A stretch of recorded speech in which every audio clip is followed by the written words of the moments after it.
right. First, let me say thank you again for joining us here in Chicago tonight. Oh, I'm so happy to be back. Oh, I was here for the Humanities Festival a couple of years ago. yes? You were the recipient of the Tribune's Literary Award at the Yeah, time. they gave me a medal on that occasion. I'm sorry I don't have another one for you tonight. I think, going home empty-handed tonight. No, but it's great to be back as part of this great festival. Well, thank you for being here. Let's start with your new novel, Quichotte. So the influence here obviously starts with Don Quixote and Cervantes.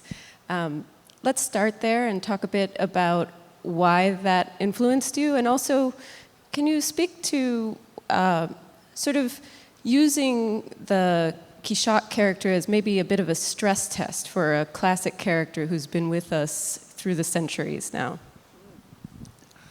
Well, Don Quixote is it's one of those sacred texts, that for anybody in the writing game, and many people would say it represents the birth of the novel. And I think there's a lot of truth in that. It is, however, a deeply weird book. and much of the time, insanely repetitive. Particularly in the first quarter or so of the book, it seems like every day Don Quixote and Sancho Panza get beaten up and left in a ditch. And I just thought, how many times is this going to happen? I mean, 3 is a lot, but more than 3 is really too much, and then it keeps going. Anyway, a good editor, I thought, could have served Cervantes well, but they didn't have those things. It gets better and better as it goes along. That's one of the things that's interesting about. Everybody says windmills when they say Don Quixote. The windmills happen in like chapter 2, which is as far as most people get, I think. But actually, the second half of Don Quixote is actually much more original, because what had happened in between is that he didn't intend to write a part 2. He thought part 1 was the whole book. And then other people started forging fake Don Quixotes. And in particular, there's one by the writer under the pen name of Avellaneda, which came out. And he was furious, Cervantes was furious about it. And he was so angry that he decided to write part 2, which ended up being better than part 1. And what is remarkable about it is that in part 2, Don Quixote and Sancho Panza know that they're in novels. And they have strong opinions about the novels that they're in. Which ones are good, i.e. the real one that you're reading, and which ones are bad, which are the fake ones that you shouldn't read. So you have fictional characters discussing the fictions that they're in. And this is in the early 17th century. I mean, amazing how original and advanced it is as a text. And so I've, fell in love with that stuff. And also the thing about them as a double act is that they're a wonderful pairing, because one has his head in the clouds and the other has his feet on the ground. So they're a very good duo. And I thought, how could I make that into something that feels modern and not simply repetitive of something that was already done brilliantly 400 years ago? So I started out with the idea of this crazy old coot who is deranged in a way deranged by junk culture, in the same way that Cervantes said that Don Quixote was. Right. but it's the junk culture of now. And so that's what I got from Cervantes. But then I thought, I don't want to just mimic a masterpiece. What's the point of that? You know, the masterpiece is already there. Sure. And it's like we were talking backstage about remaking classic movies. Right. You know, and one of the famous films that I love is Andrei Tarkovsky's film Solaris, which is a masterpiece. And then it got remade with George Clooney and was not a masterpiece. And I thought, why would you do that? There's already a great film. Why make it again as a less good film? The answer is money. Anyway, so I thought, here's where I'm starting. I'm starting with something that I'm borrowing from Cervantes. Mm-hmm. But after that, I wanted this to be the book to go on my journey. And it at that point leaves behind the model, you know, and it becomes a different kind of journey. And the characters increasingly become very unlike Quixote and Sancho. Right. But I think you've said in previous interviews that it was somewhat unexpected for you to introduce the writer character. Yeah, that was completely unexpected. And again, I was given a little bit of comfort by the fact that Cervantes had done this self-consciousness thing. You know, right. What happened is that I had thought that the novel was going to be quite straightforward. It was going to be this old fool and his young kind of son that is brought into being by a kind of act of magic. And they were going to be in this Chevy Cruze, driving across America, having all sorts of adventures on a quest for love. Right. And that's the novel, I thought. That's it. You know? And then I started writing this other story, which turned out to be the story of the author who's writing the Quichotte story. Right. And I thought, where did this come from? Because it was completely not part of the plan. And actually, I've always slightly disapproved of metafiction. Mm-hmm. You know, the books in which a writer writes a book about a writer writing a book about a writer. You know? I think just don't do that. You know? And then I found myself doing it. So did you question yourself? Did yes, you, yeah. Did you try to take it out? I thought it was kind of, I'm doing something that I don't approve of. You know? Yeah. And so why am I doing it, and should I be doing it? And I was really uncertain. Yeah. And for a while I thought, okay, well, since this has showed up, I better see where it's going. But I told myself I reserved the right to take it out completely and go back to the original conception of the book.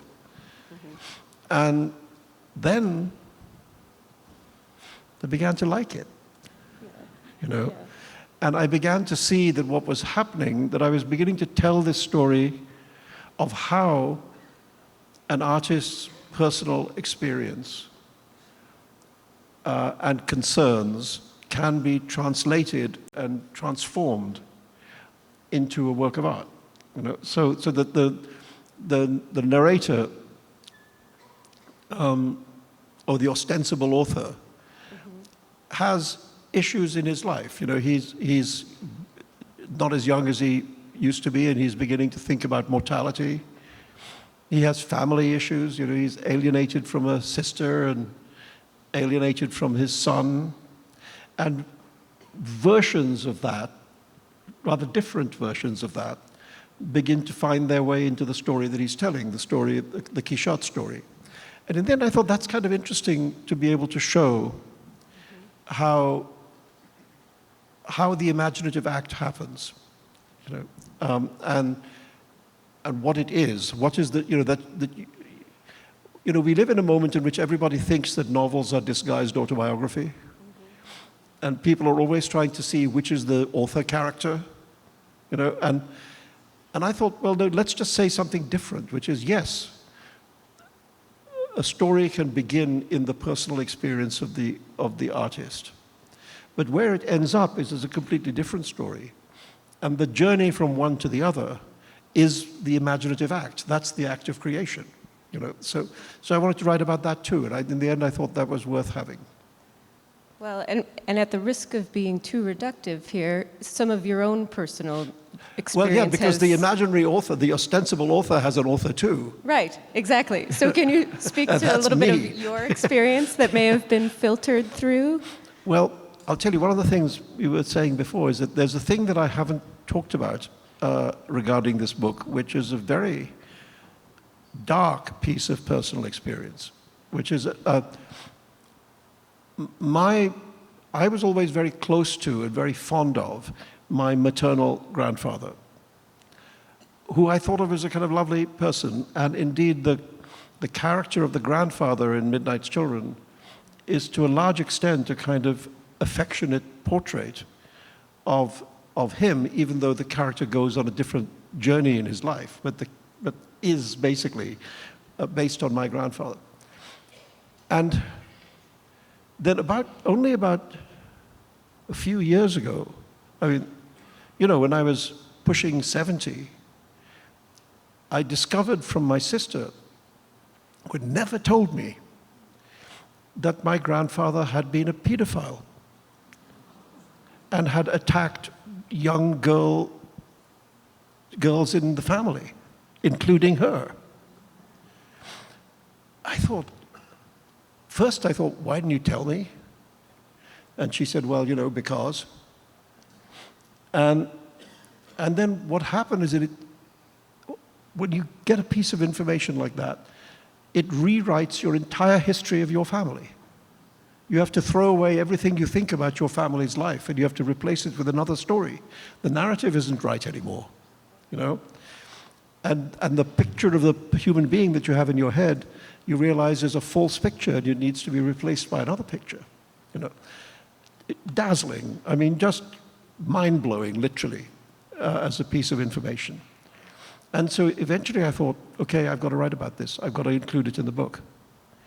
And so in the book, the main female character, the woman after whom Quichotte is lusting, or at least who he's, let's put it in his language, whom he's pursuing with great romantic attachment and intent and purity of heart and nobility. Well, that's his view. She's calling the police.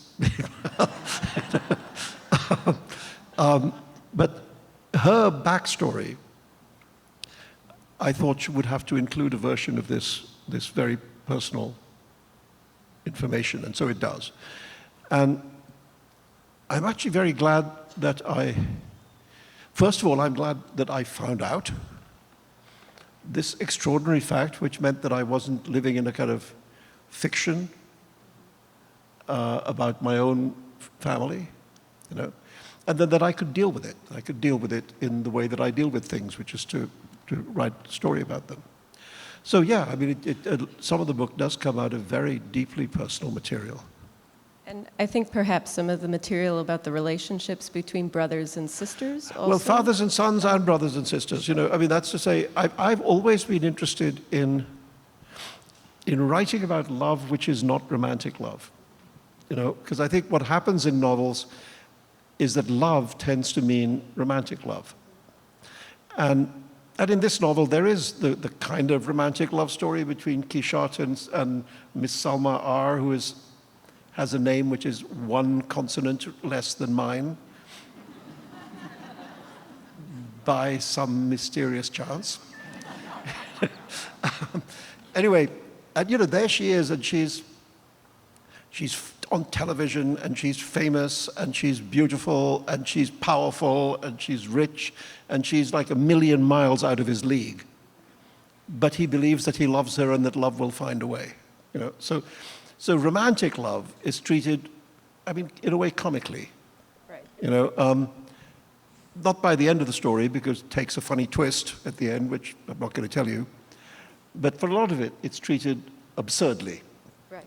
But these other loves, family. There's two echoing stories of a father and a son and a brother and a sister in both the narrative lines of the book. And that I really wanted to write about, because I think sometimes literature has not dealt seriously enough with the importance of these other loves, these other loving relationships. I mean, of course, it's there. I mean, there are the brothers Karamazov, for example, and they're not the only ones. But I felt that it's a thing which there's a lot of unexplored territory there. And in the things that can go wrong inside a family, sometimes created by real or imagined grievances, sometimes created by physical distance, by people living far away from each other and growing far away from each other. Injuries done, given or received, and the question of whether forgiveness is possible, whether broken things can be healed. I've always been interested in that, and so that's very close to the heart of the book. Sure. I actually get on really well with my sister, so that's at least I think so. But in terms of the father and son relationship, you see, I mean, I have both experiences. Like my relationships with my two sons, I think are very close, and my view is that we're doing fine.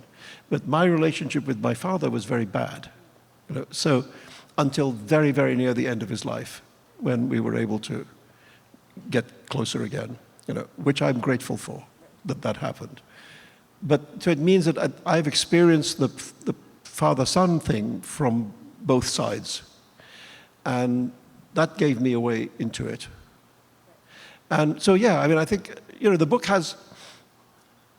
deliberately has a kind of comic manner, but underneath the comedy, there's this stuff. Right. Well, let's talk about comedy a little bit, because I don't think that is necessarily, highlighted in your works. We tend to think of you as a literary author with a capital L and a capital A. So. No, I'll tell you what happened. Back in the good old days, everybody, like Midnight's Children and Shame and those earlier books, everybody used to say how funny they were, right? Everybody. Then the Satanic Verses happened, and because what happened to it was not funny, it was assumed that I couldn't be funny. And I can't tell you how many people have read that novel and have said to me, who knew that it was funny? And I say, well, people who read it knew that it was funny. And then for a while after that, people stopped saying that I was funny. And I've had to claw my way back towards comedy, And the last couple of books, people have started saying it again. And I'm very grateful. It's taken me half a lifetime to get people to remember, that there's actually, these books are funny. I mean, they're not like, they're not like a gag every couple of lines. But they have a comic manner. There's an essay by the German Nobel laureate Heinrich Böll about humor, in which he says that humor, the word humor, comes from Latin, and it means dampness. Dampness, the condition of not being entirely dry or entirely wet. And he says that's what humor is. It's a way of seeing the world which is neither entirely sentimental nor entirely dry. It's damp. And that idea of writing with an I, which is not completely dry and not completely wet, I think I thought that was as good a guide as any, because you don't have to make jokes, but you have to see the world strangely. Yes. And I think this book sees the world almost as strangely as Cervantes, actually. Because I was saying his book is weird. I think this book is quite weird. Yes. I have to confess. Well, it plays a lot with notions of what's true and what's not, and what's, a delusion and what isn't. Can you speak a little bit about that, particularly given our political moment where, there's nothing that seems to be, true hard fact that everybody can agree on? I think in a way we're all living this every day, but what happens in the novel is that I use the phenomenon of reality television as a way of talking about the destroyed borderline between truth and fiction. Quichotte is obsessed by television and somewhat loses his mind as a result. As who would not if your entire diet was composed of housewives and bachelorettes and Kardashians? I mean, very hard to retain one's sanity in the face of such an assault upon it. And believe me, I know what I'm talking about. Well, I have to ask. Because in order to write the book, I had to subject myself to this assault and felt my brain disintegrating as I was watching it. And one of the great things about having finished the book is that now I don't have to do that anymore. But, so, it's used again, it's a comic manner to say, here's somebody who is losing his mind because his daily diet is composed of stuff which is telling you that it's true.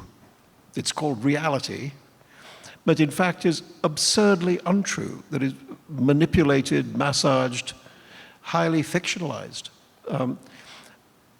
And what does it mean to live in a world in which we are constantly told that things which are not true are true, and things which are, and vice versa, And so it seems to me, again, underneath the comedy, there's this, I guess, more serious point, which is that we are all living in that world, all of us right now.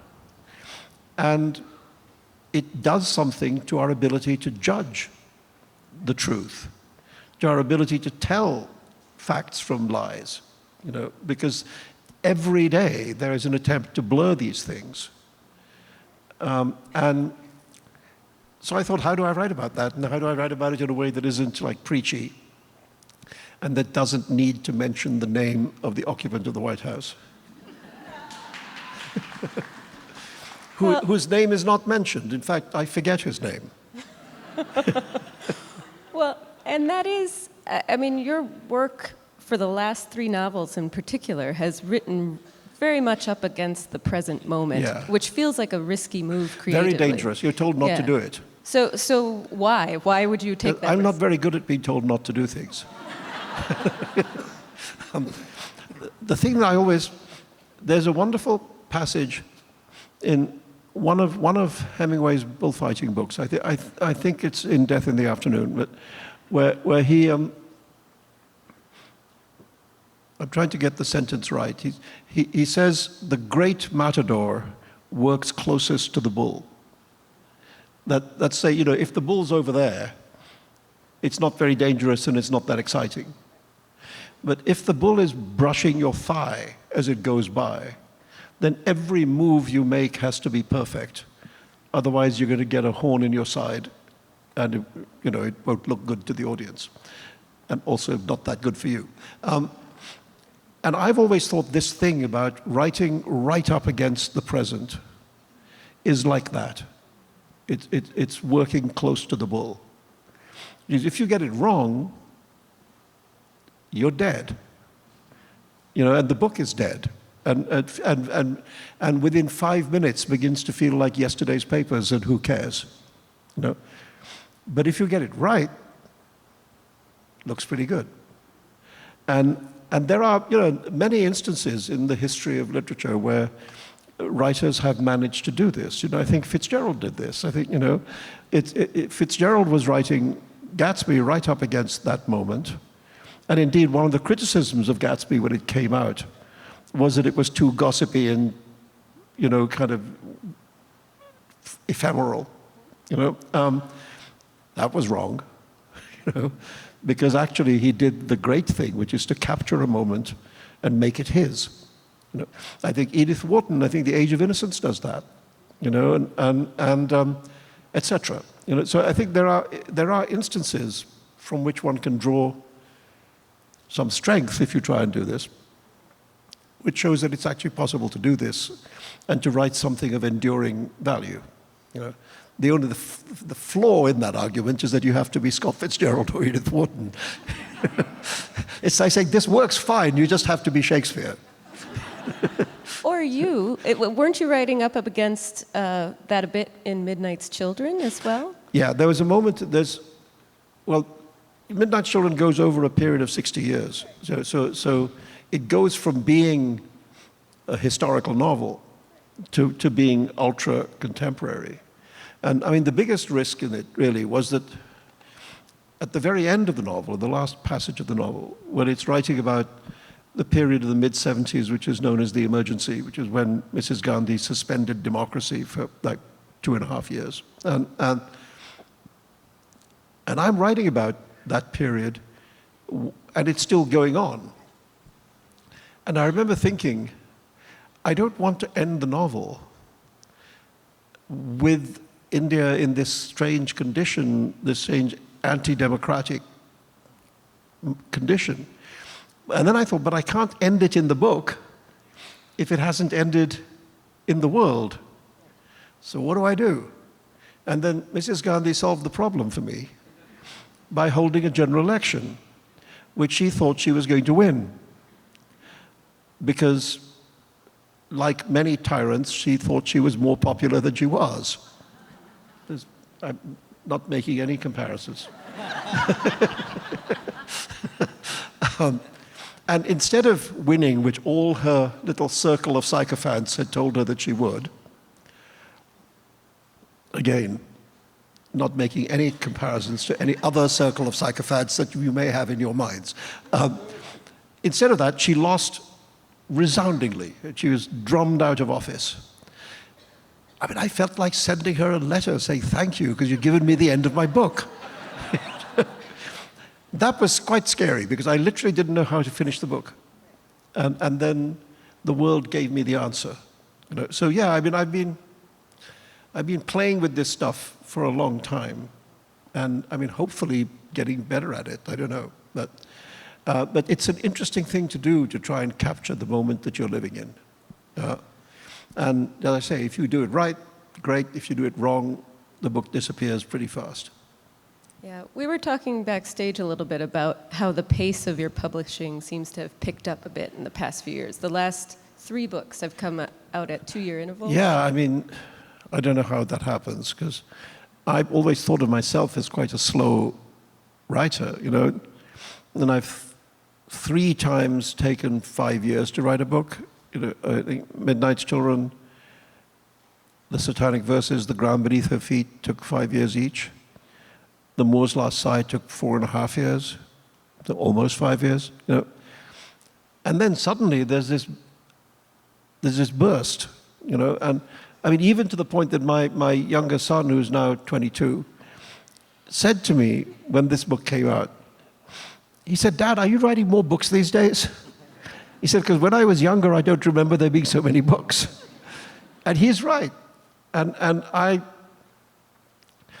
can't explain it, except that it's what happened. I mean, I think a part of it is that for a long time I was carrying around the story of what happened after the publication of the Satanic Verses, and I didn't really tell it. And then eventually I thought it was time to tell that story, and I wrote the memoir, Joseph Anton, and I really think it was like getting a monkey off my back, you know, and almost immediately that I finished that book, I have 3 novels, bang, bang, bang, you know, at 2-year intervals, which is for me dazzling, because it's not what I do, except that I seem to have done it. And I mean, I'm happy about it, because it feels great to have been able to have this vein of creativity for like 6 or 7 years anyway. And And it just struck me that there is, if you're lucky as a writer, it can happen to you that you have these bursts. Other writers have had them. We were talking about late Roth. Philip had that extraordinary moment which starts with Sabbath's Theatre, and it goes through The Human Stain and American Pastoral and I Married a Communist, and those books came out at incredible speed, and they're all substantial books. He had this sort of hot streak, and I think if you're lucky enough to have something like that, you just ride the horse till you fall off. I think I may just have fallen off, actually. That's my feeling. I don't think there's going to be another book in 2 years' time. No. Nope. No. Okay. I think I can safely tell you that. So if I'm here in 2 years, you can remind me. Right. But right now, I don't know what the next book is. I haven't started writing anything. So in order for it to be published in 2 years, I'd have to finish it in less than a year. That ain't happening. So let's turn to the Humanities Festival invited folks to submit questions ahead of the program. So let's turn to one of those right now. So Peter asked a question about storytelling, and it sort of dovetailed with something I was going to talk to you a bit about too.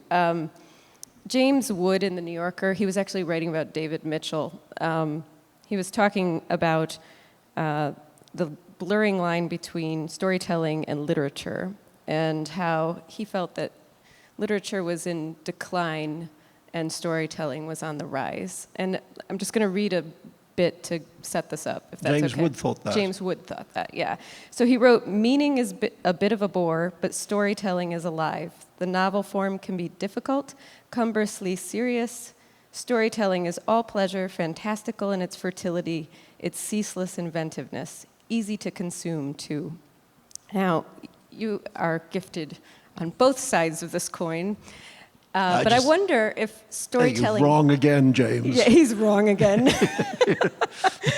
Okay, so talk to us a little bit about how you see storytelling and literature, and Well, I don't- if there is a difference, and Yeah. if you ever have to rein yourself in on the, storytelling side of it. The thing about James Wood, good surname, Wood.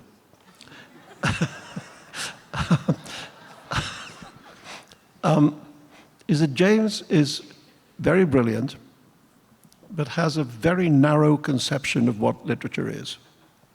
And if you're W.G. Sebald, you're safe. But almost nobody else is. Right? So the problem with that narrow spectrum is that it excludes most of what literature has been. And the idea of separating storytelling as a concept from literature as a concept is absurd to anybody who has read the history of literature. I mean, how can you describe Charles Dickens in that way? What is Charles Dickens if not literature? And yet he is one of the world's great storytellers. And, so are all the great writers of the 18th and 19th centuries, male and female. What he's right about is that something happened in the early 20th century, around the time of the modernist movement, where there was a kind of separation between narrative and serious literature. So that, for example, Joyce's Ulysses, one of the greatest novels ever written, and I dearly love it. It doesn't have much of a plot. What happens? Man walks around Dublin trying to sell advertising. Meanwhile, other man, young artist, intellectual, is getting drunk in the red light district. Meanwhile, first man's wife is fooling around with another guy back home. Man A and man B meet in the red light district and go home to drink some more, while the wife, sated, is upstairs having a kind of reverie about things like sex. The end.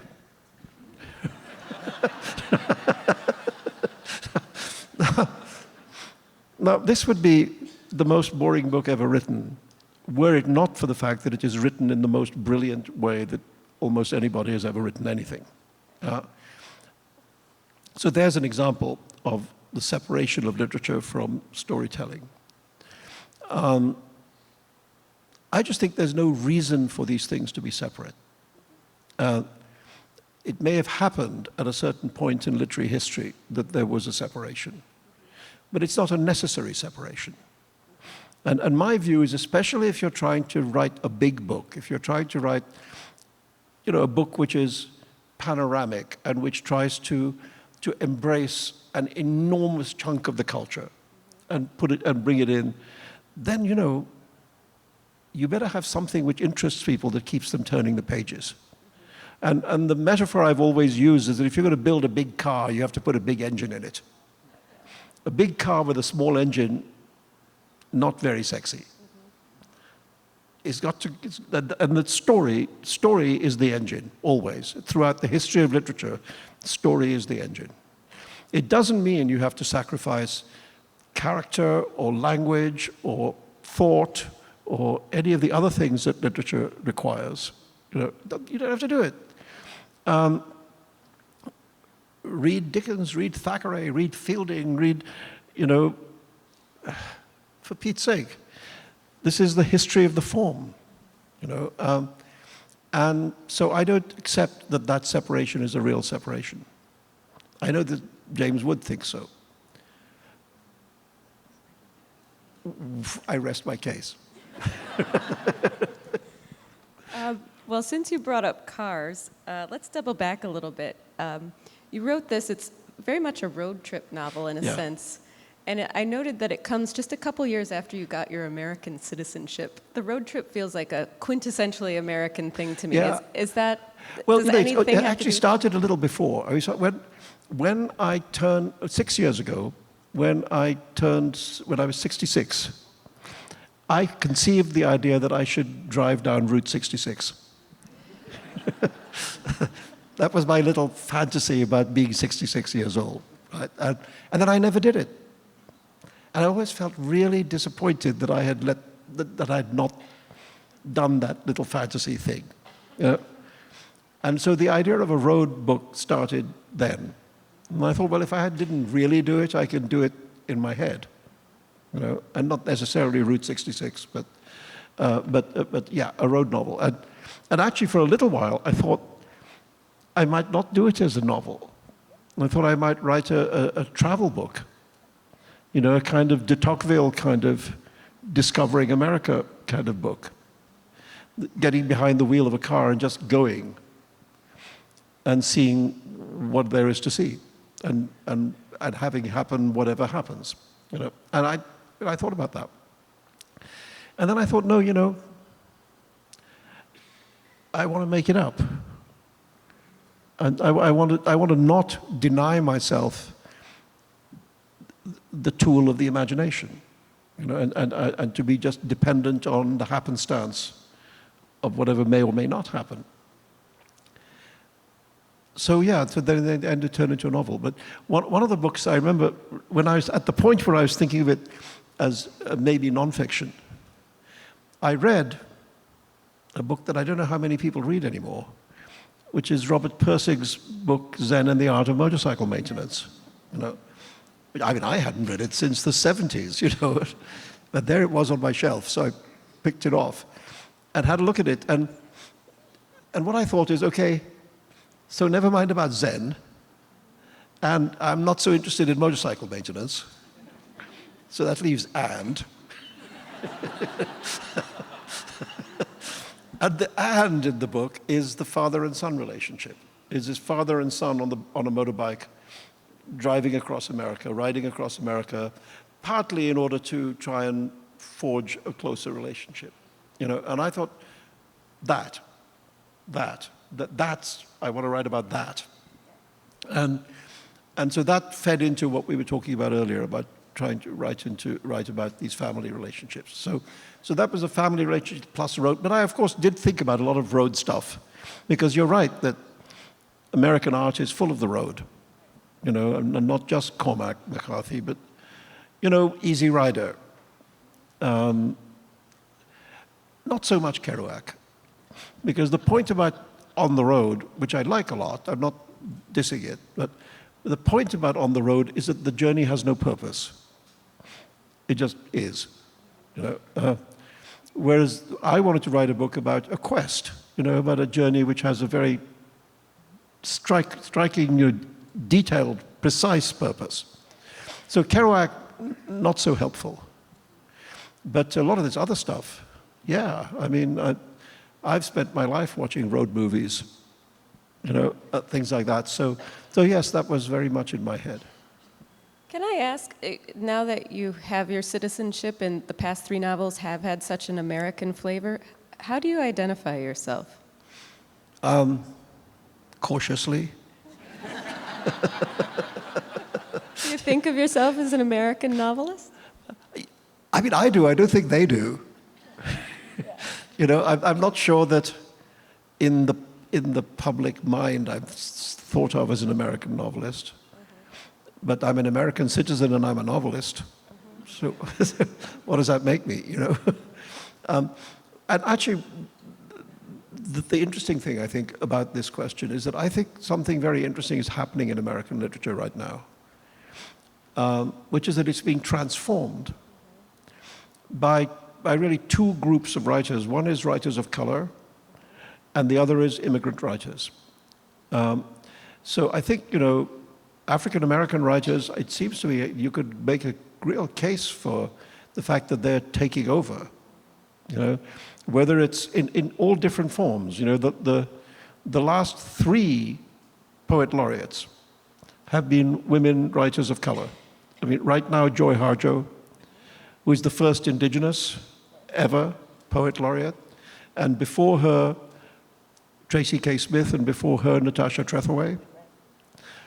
I mean, making up for lost time, because for a very long time, the only woman who had been poet laureate was Rita Dove.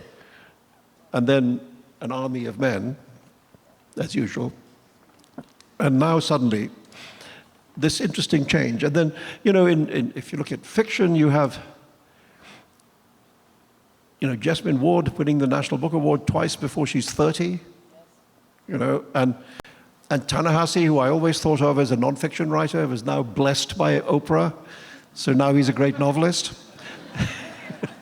I mean, he's my friend. We actually both teach at NYU, and we have offices next door to each other, so we kind of throw paper darts at each other, or sometimes not paper. But yeah, I mean, what I'm saying is whether it's theater or fiction or nonfiction or poetry or whatever it is, there's this rising tide of younger black writers. And then there's writers from everywhere in the world. There's Chimamanda Adichie, there's Ocean Vuong, there's another Vietnamese writer, Nam Le, there's Jhumpa Lahiri, there's, Obioma? We were just talking about Chigozie Obioma. And yeah, Chigozie Obioma, and bringing into American literature not just stories from elsewhere, but also ways of writing, ways of telling, from elsewhere. And I think all of this has made it a very exciting moment in American literature. And none of it is coming, as it were, from white writers. There are some of them. Don't wish to say that there aren't. Can't think of them right now, but... Whereas, before, I mean, when I was younger and reading a lot of American literature, almost everything I was reading was really by white men, and it was Roth and Bellow and Styron and Malamud and etc., that gang. And then there was sort of Sontag and Didion, but there was a very, very male moment in the sort of post-war, in the 50s and 60s. American literature was that, and now it's something much richer, I think. And so I think immigration has a lot to do with that. And I would like to be thought of as an immigrant American writer, because I think they're some of the best people around right now. So sort of branching off of that a bit, we have another question from the audience, from Padraig. Can you give any advice to young artists who are facing the type of critics who would stifle open dialogue and radical expression in the name of political correctness? Oh, I'm bad at political correctness. It's not what I do. But I mean, I guess this is to do with appropriation and all of that, you know. Right. I mean, can a white woman write about a transgender black person? You know, I mean, the answer is yes, why not? But it's tough. You know, I mean, look, my view is anybody can write about anything. That has to be the rule, because if that's not the rule, then nobody can write about anything. If the only thing you can do is write about your own experience, then fiction dies immediately and is replaced by memoir. You know, and there's nothing else. And one of the things I admire about great writers is their ability to write across an enormous breadth of the culture. You know, I mean, I mentioned Dickens. If you look at Dickens, he can write about everything in the culture. He can write about, you know, pickpockets and archbishops, you know, with equal credibility. So that, yes, but that doesn't mean that you can get away with doing it sloppily or badly, you know, because everybody has the right to say, actually, that's sloppy and bad. So if you're going to do that, to step, you know, out of your lane, as they now say, you have to do your work.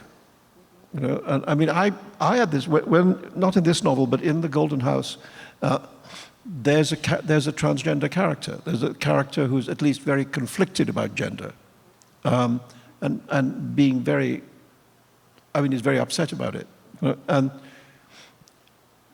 I thought, okay, I want to do this because this is so much in the air right now. It's so much part of what people are thinking about that I want to look at it.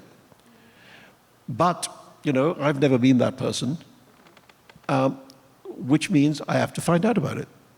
You know, and I do think there's a part of literature which is not that far away from reportage, that you have to do your legwork. You have to go and you have to find out about things you don't know about so that you can write about them. You know, and so I tried to do that. And I mean, I have some personal. I mean, there's two people I know who have transitioned, and actually one in each direction.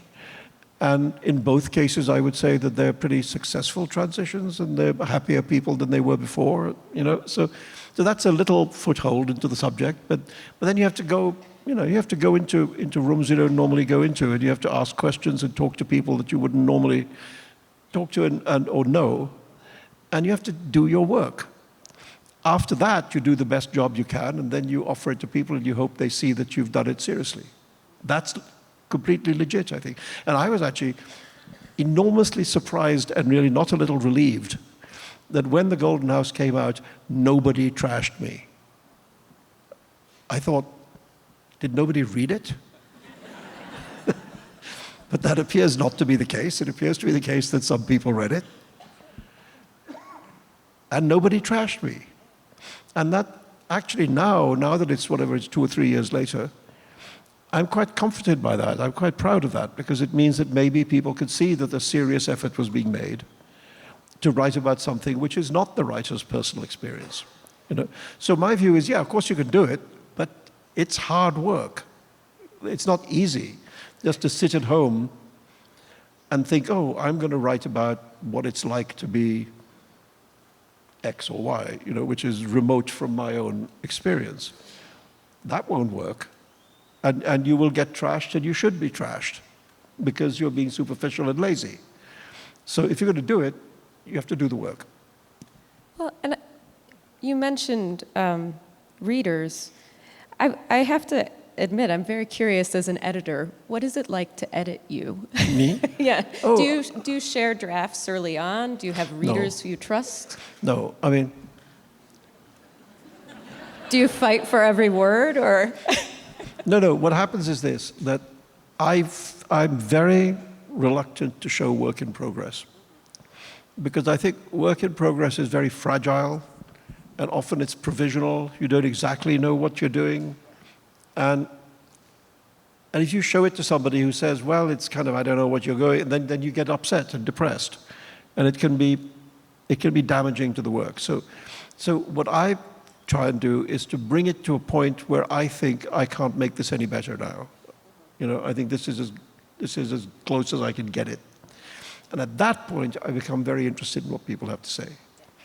And the sad part of this story is I had a brilliant editor, Susan Campbell at Random House, who recently passed away. And it's a tragedy, not just for me, but to a whole posse of writers who revered her. Just in this publishing season, she is the editor not just of my book, but of Ta-Nehisi Coates' book, of Thea Obrecht's book, of Elizabeth Strout's book, and that's just the ones I can call to mind right now. She's one of the most important figures in New York publishing, and a brilliant editor, and also just gorgeous, lovely human being. And we're all looking at each other saying, what do we do now?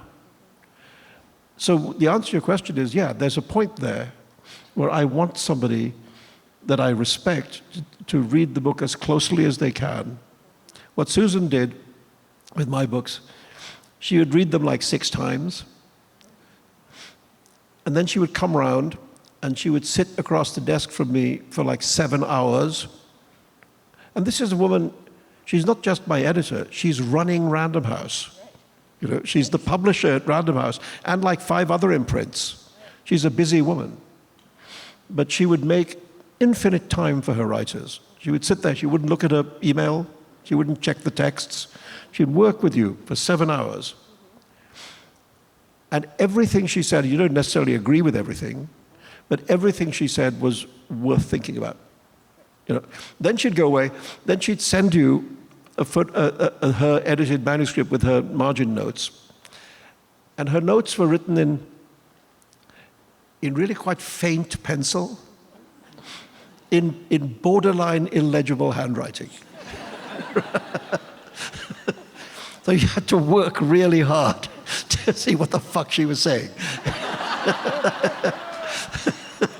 I had to use a magnifying glass sometimes just to get the thing to be larger so I could read it. Anyway, I thought that was her real trick. If it was in dark pencil, wouldn't it be nearly as powerful? If the handwriting had been clearer, you could have dismissed it more easily. This way you had to really read it.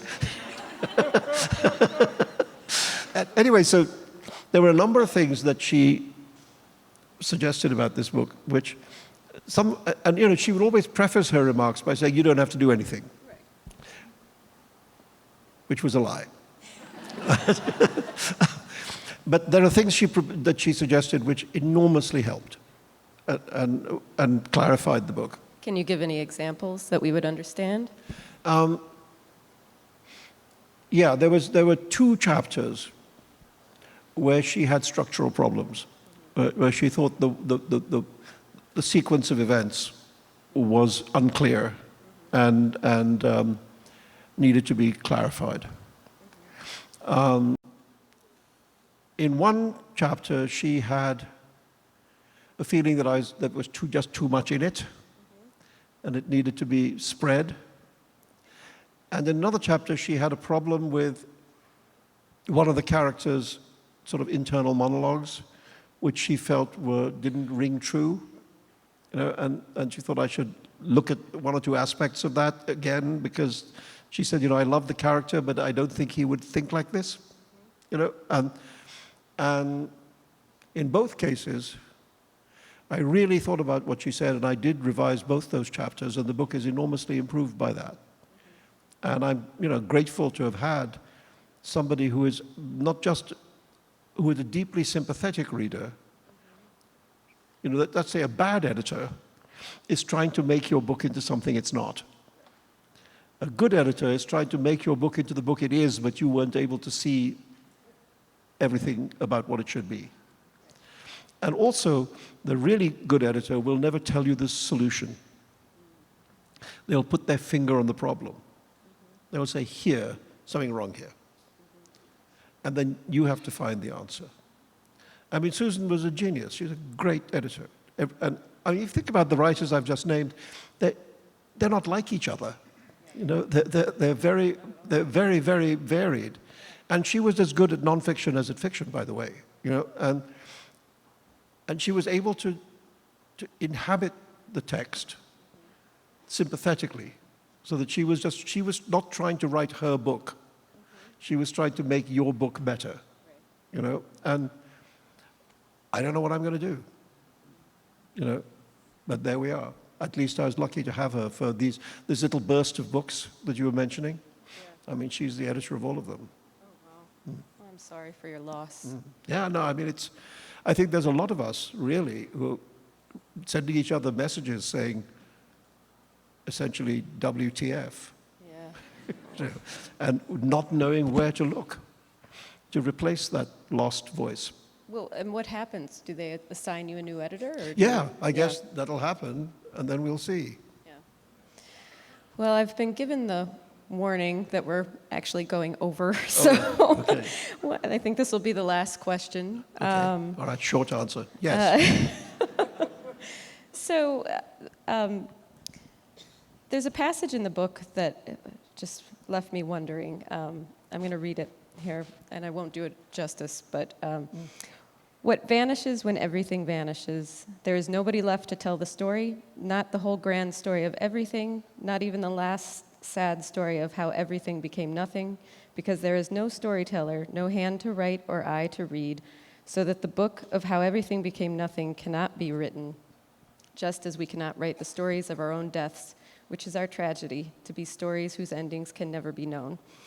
So I'm wondering, do you wish that you could write the story of your own death? Well, I mean, the thing is, it's very strange, isn't it, that we're all living lives, inhabiting stories whose end we can't know.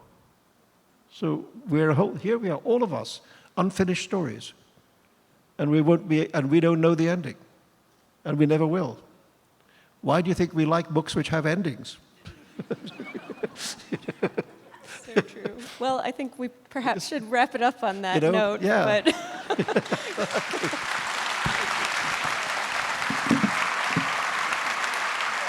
thank you very much.